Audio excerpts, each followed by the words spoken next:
Varun Tej Shekhar Kammula combination లో తెరకెక్కిన భారీ బ్లాక్ బస్టర్ మూవీనే ఫిదా. ఈ సినిమా వరుణ్ తేజ్ కెరియర్ లోనే ది బెస్ట్ మూవీగా నిలిచిపోయింది.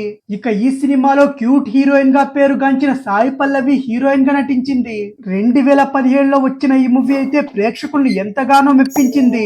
ఈ సినిమాతోనే సాయి పల్లవి తెలుగు ఇండస్ట్రీకి కూడా హీరోయిన్ గా పరిచయం కావడం కూడా జరిగింది.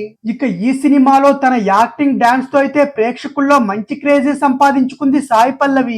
ఇక ఫిదా సినిమా సూపర్ హిట్ కావడంతో సాయి పల్లవి తెలుగులో వరుసగా ఆఫర్స్ కూడా అందుకుంది. చాలా తక్కువ సమయంలోనే స్టార్ హీరోయిన్ గా గుర్తింపు కూడా సంపాదించుకుంది. ఇదిలా ఉంటే ఫిదా కాంబినేషన్ అయితే మరోసారి రిపీట్ కాబోతున్నట్టు సమాచారం వచ్చింది.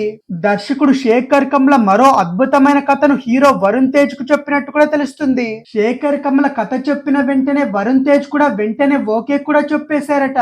అయితే ప్రస్తుతం ధనుష్ హీరోగా కుబేరా సినిమా చేస్తున్నాడు శేఖర్ కమ్ల. ఈ సినిమాలో అక్కినేని నాగార్జున గారు కూడా చాలా ముఖ్యమైన పాత్ర చేస్తున్నారు.